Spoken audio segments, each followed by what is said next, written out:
And here we go. So, how do we stay in the positive when we have prospects staying in the negative and sending us negative information, coming back on us and hitting us with the what the F are you doing? That's what we're going to talk about today. Welcome to the HPLS podcast. Live, relevant, and high performance information, conversations, and education weekly.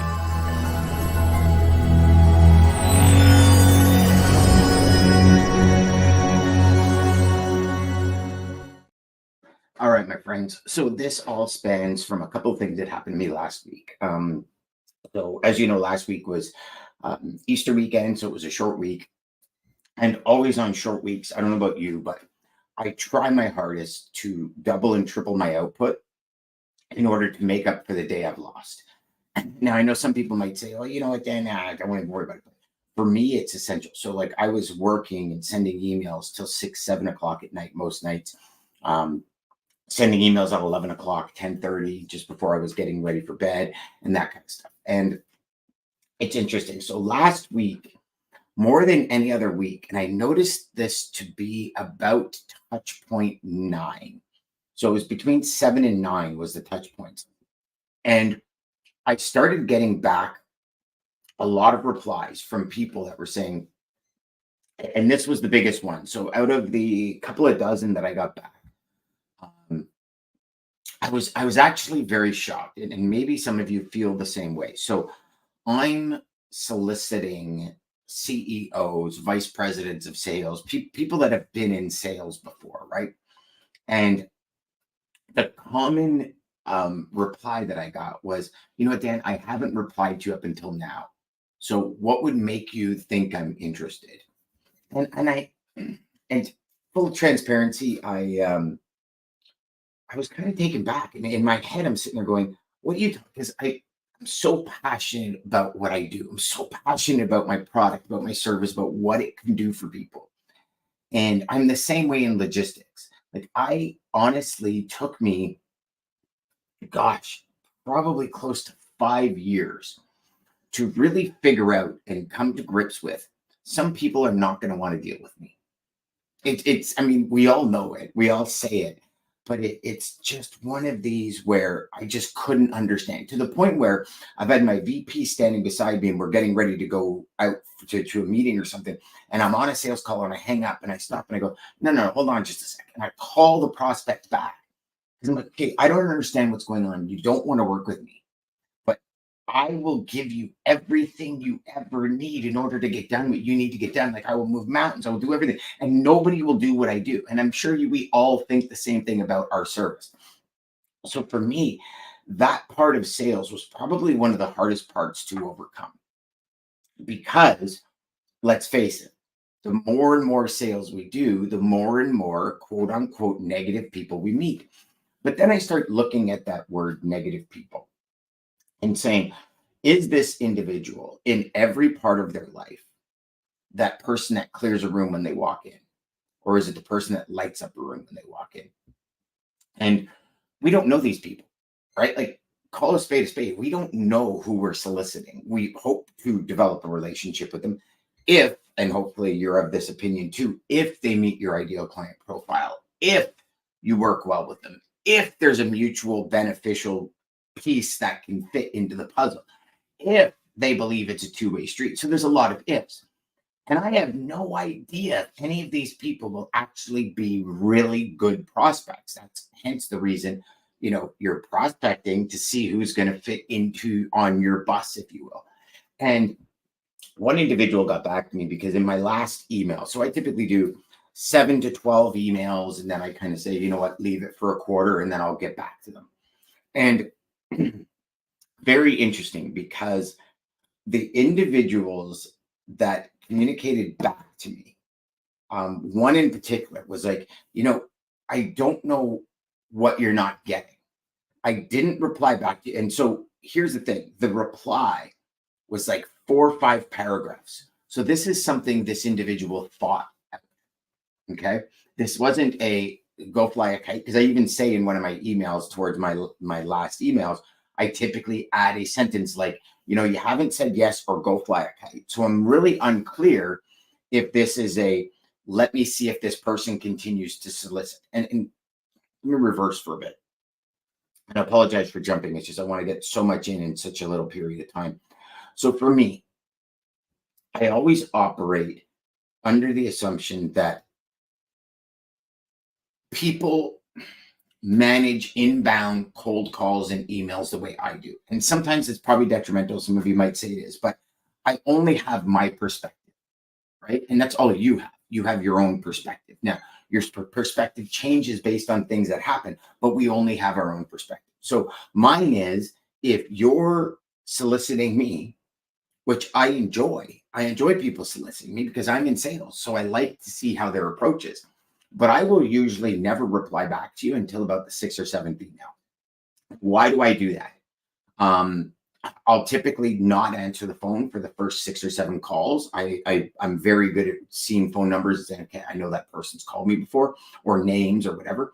And the reason I don't is because I believe, anyways, I want to work with the best in everything I do. So whatever field it is, if it's lead generation, if it's sales coaches, if it's business coaches, if it's software, it's everything. I want to work with the leaders, and I'll pay more to work with the leaders because I want to work with the people that know what I need done and that have the services and value that I need. Now, leaders go above and beyond the call. So in sales, I'm sure you've heard these statistics before, that typically salespeople give up after about 3 follow-ups. And so for me, when you get to that 7 and 8 follow-ups, I'm already in that 1% of salespeople. Now, I also take into consideration automated follow-ups, which I consider myself fairly good at identifying which emails are not actually emails that are written, like emails that actually come from a system and auto-generated. So there's no effort, on the salesperson's part. But let's say these are genuine connections. They're genuinely reaching out.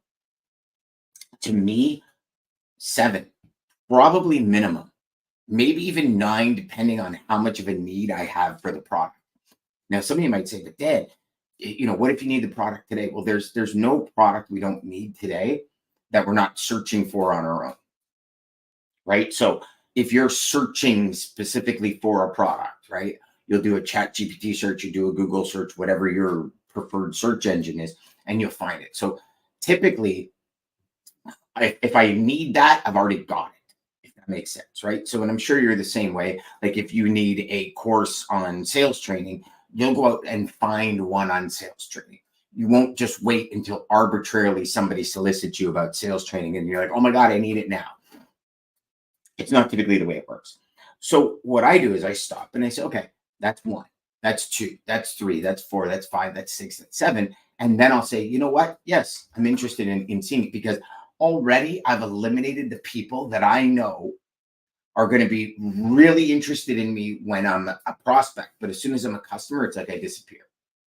Right. So for me, that's my method. So how do I sell? I sell based on that formula, that framework in my head that helps me get that done.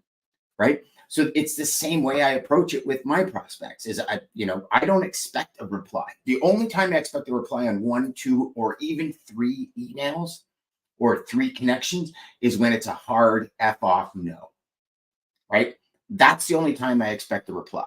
Now, I do get replies because I have people that say, you know what, at this point, no, we're good. We're not interested.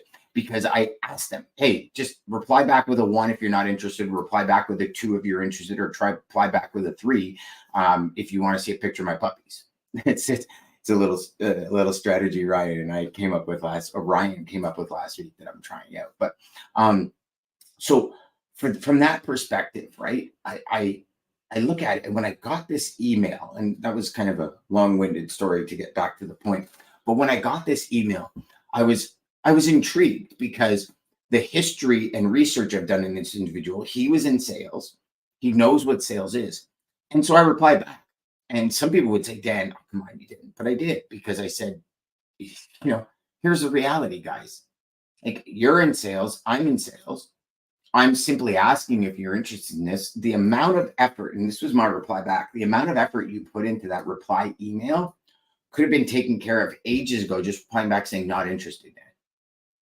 So I apologize if I've pissed you off in any way, but do you not think that a simple reply from 7 emails ago could have like stopped that process and stopped that frustration in you? So now some people would say, well, Dan, you can't really do that. That's crazy. Like that is just, but to me, that's really what it's all about. I mean, to me, I sit there and I say, if I'm not interested, like hard no. I'm I'm a very positive person, but I'm also one of those people that when I get frustrated, when I get pissed off, I'm an asshole. Like, it's just what it is. There's no beating around the bush. But I like to think I light a room up when I come in as opposed to empty a room. But there's definitely days when I feel like emptying a room hard, right? Which I'm sure you guys do too. So here's the end kind of picture that I'm trying to paint for you guys is, yes, in sales, we are going to face these people. Now, don't get me wrong. It took me about an hour, realistically, an hour to get in a different mindset to overcome that reply. And this happened 6 or 7 times last week. So I feel, and it's something I'm working on, and I encourage you guys and gals to work on as well. So I feel like I lost 6 or 7 hours last week already in a short week. And the reason is when these things happen, I still to this point, and I've been in sales a long time, I've worked with great customers, I've worked with idiotic customers, I've worked with the whole gamut in between. And I try and strive to always bring the right people on the bus. I think sometimes we all get tied up in what could be, so we bring the wrong people on the bus. But for the most part, I like to think that us as a corporation, as a company, as an individual, I focus on the right people and I try and really thread that line to identify the right person to start. And here's one thing I finally came up with, and then over the next couple of weeks, I'll keep you guys updated on it. But for me, it turned into this. Okay, if you're going to reply back like that, then I definitely know I made the right decision by saying to you, okay, listen, if you're not interested, then we're just going to call it a day, because I don't want to work with you down the road if this is how you're going to be at the beginning. If that makes sense. And so I like to think of all of these things, or in dealing with negative replies, negative prospects, I like to think of it like this. I dodged a bullet. And now sometimes based on volumes, based on business, based on company size, like for us, for software, it's all about company size, right? The bigger the customer, the better revenue. Okay. Call it spade a spade. Bigger the customer, the better profitability. Call a spade, right? This is business. We do it. We don't do it for practice. We do it for profit. Let's, be realistic. But also I know sometimes these really big customers that we think are like, the nucleus of our business, or that golden goose, turn out to be the worst customers on the planet. So I'm trying to, flatline and baseline the negativity that comes back. And when I say negativity, I'm not just talking about people that say no. It's people that berate you with, or berate you with, remarks that aren't necessary. um, you know, call you out on things that aren't necessary. It's like a simple yes or no, not interested. Thanks very much. But again, we don't know what people are going through. And this is one thing that I try and always come back to, and it doesn't always work by all means. I'm no master or genius at this, but it's like this person might be going through something. So because of that little leeway, not a big deal. But sometimes that doesn't always work that way. So that's the message today, my friends, is, try and think about these. And if you are getting stuck, you're not alone. I'm thinking about how these negative replies impact your performance, right, moving forward, and how long it takes for you to kind of separate that and get back into the groove. I think that's critical, especially as we transition tasks throughout the day. You're transitioning from operations. Maybe you're putting out fires with your ops team, or you're doing the ops yourself. You're putting out these fires. Then you transition to sales. Then you transition to, firefighter again, then sales, then firefighter again, then sales, then firefighter, then sales. And our day just constantly revolves like that, right, in this industry. And so being able to turn off that negative faster. And again, I'm not an expert by any means, but being able to turn off that negative faster, I think, is going to be crucial to our overall success and the scalability and speed of our success, if that makes sense. So I hope you're all getting this. Remember, go out there, make every call educational, crush your sales, and really start to identify where that lost time is when things happen in your business. Now, I'm not just talking prospects. Maybe it's carriers messing up. Maybe it's customers getting angry. Maybe it's all this. But where are those gaps, what I call negative gaps in your day?